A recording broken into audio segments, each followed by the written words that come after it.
Ian Tinkler. Welcome, Ian.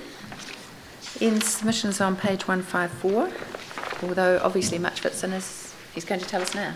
Sorry? Oh no, Yeah. Yep.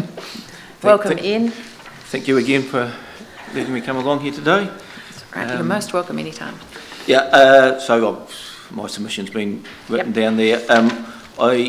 Before I start, I just want to say my number 10 on my sheet, the Littles and Sumner Community Board. Now, I wrote my submission at the last minute, which may be a bit clear with the grammar and stuff. But I have changed my mind because I misread the numbers in that ward, and I had the Sumner subsection as the total population. Right. So I no longer believe that, although I think there's a slight disproportionate representation in that ward towards Littleton rather than Sumner. That's the only thing I'd say on that. So I generally support this. The 16 ward model, or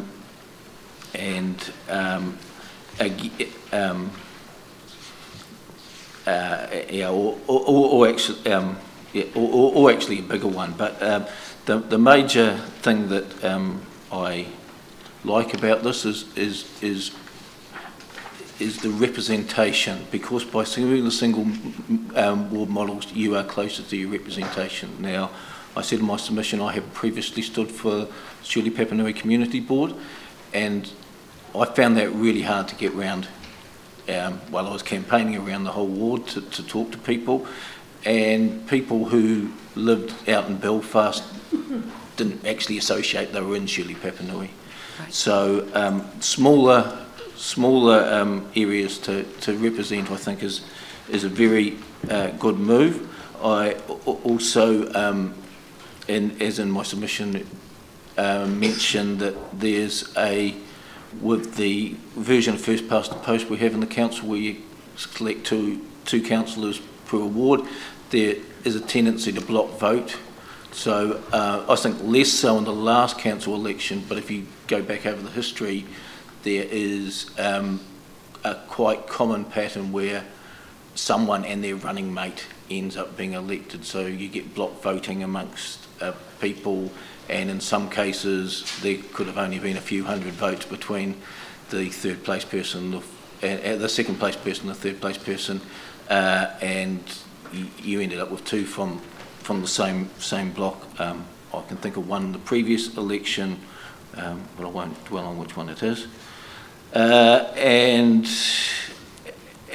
if we were to go to that, the council would have to move to STV voting like they do in Dunedin or Wellington, if you want to do the multi member wards. And the other thing is that,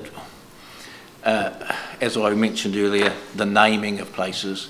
If you're going around and you're representing Shirley Papanui, and which was the ward that I was standing in for the community board last time, well, the boundaries had actually moved in Shirley Papanui, so large swathes of Papanui weren't in Papanui, and little bits of Shirley weren't in Papanui, but Belfast was.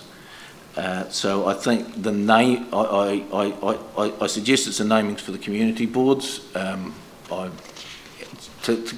To represent that they're parts of Christchurch, like Eastern Christchurch, Southern Christchurch. I think that people would identify more than that. I think you have the same problem with the wards and how you split them, that people who live in Shirley don't necessarily relate to Papanui being their ward. I don't think there's a way to fix these problems, but I just draw it to your attention. And the other thing that I think I just put on the sheet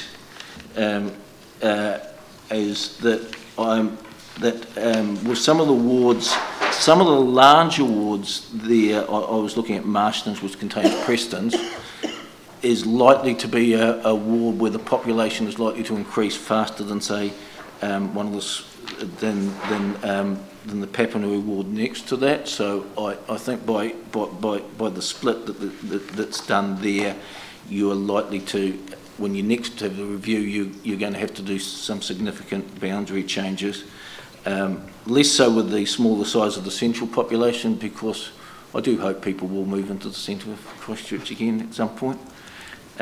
But definitely in some of those outer wards where new subdivisions are going on. And I did also mention the sort of division of Shirley, of St Albans between the central and the Papanui ward. I'm assuming the St Albans Residents Association will have made some submissions on that, so I haven't gone into much detail. That's all I've got to say. Thank you very much. Any questions, Phil? Thank you, Ian. So basically one of the things, it sounds like you would support the single member wards because, well, in one area you referred to was a distinct sort of difference really between Papanui as a ward and Shirley. So am I right that... I don't think there's that much difference there, but I think there's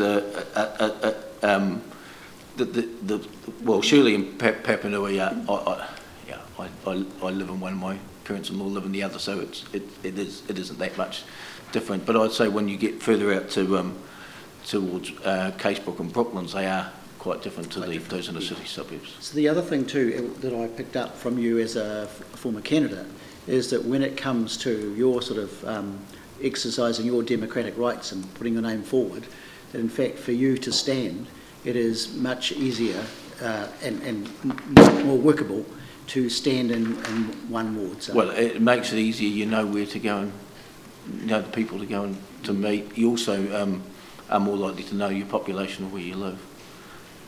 Ward boundaries are always, it's always difficult because I live sort of on the edge of a boundary. So some of the people who live not far from me actually couldn't vote for me. And so when you referred to difficulty getting around the area, I presume you also meant such a larger combined ward was more difficult. Yep. Great. Thank you.